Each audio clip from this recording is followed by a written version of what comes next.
নাহমাদুহু ওয়া নুসাল্লি আলা রাসূলিহিল কারীম আম্মা বাদ। আমার বিশ্ববাসী ধর্মপ্রাণ ভাই বন্ধুরা, আপনাদের সবাইকে পবিত্র মাসের শুভেচ্ছা জানাইছি এবং আসসালামু আলাইকুম ওয়া রাহমাতুল্লাহি ওয়া বারাকাতুহু। বিশ্ববাসীর উপরে আমি সালাম পেশ করছি।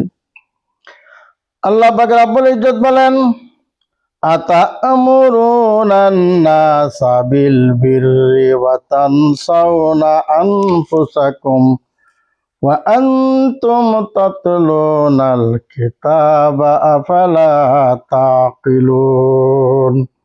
আল্লাহ রাব্বুল আলামিন বলেন, এই কোরআন যখন আমাদেরকে পবিত্র মাসে আল্লাহ পাক রব্বুল ইজ্জত আমাদের উপরে নাজিল করেছেন, আর এই কোরআনে মজিদ সমস্ত বিশ্বের জন্য হেদায়েত স্বরূপ আল্লাহ পাক রব্বুল ইজ্জত আমাদেরকে উপহার দিয়েছেন। আর বলেছেন, আতা'মুরুনান নাসা বিল বিররি ওয়া তানসাউনা আনফুসাকুম, যে তোমরা মানুষকে ভালো কাজের, নেক কাজের আদেশ করো। মানুষ যাতে সদাই সর্বদাই নেক কাজে লিপ্ত থাকে, খারাপ কাজের থেকে দূরে থাকে। আর মানুষকে ভালো কাজের আদেশ করো যাতে ভালো কাজে লিপ্ত থাকে, অসৎ কাজের থেকে নিষেধ করো যাতে অসৎ কাজের থেকে মানুষ বেঁচে থাকে। ওয়া আনতুম তাতলুনাল কিতাবা আফালা তাকিলুন, আর কিতাবকে তোমরা তেলাওয়াত করো যদি তোমাদের জ্ঞান আছে। এই আল্লাহ রাব্বুল আলামিনের বাণী, যে আল্লাহ পাক রব্বুল ইজ্জত কোরআনকে পবিত্র রমজান মাসে অবতীর্ণ করেছে, সেই কোরআন তেলাওয়াত করো। তোমাদের আকল যদি আছে, নিশ্চয়ই তোমরা আকল।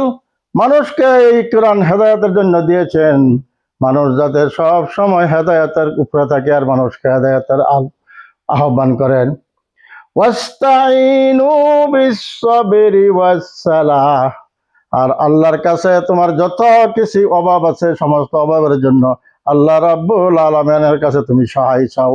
কিন্তু সহায়টা তোমার চাইতে হবে নামাজের সহিত। তুমি নামাজ পড়ো আর আল্লাহর কাছে তুমি চাও। এই তাহাজ্জুদের সময় যদি পবিত্র মাসে তুমি তাহাজ্জুদের নামাজ নফল পড়ো, একটি ফরজ আদায় করলে যে সমস্ত সওয়াব হয়, এই পবিত্র মাসে যদি তুমি 1-2 রাকাত নফল নামাজ পড়ো, অন্য মাসের ফরজের সমান তোমার আমলনামায় সওয়াব লেখা হবে।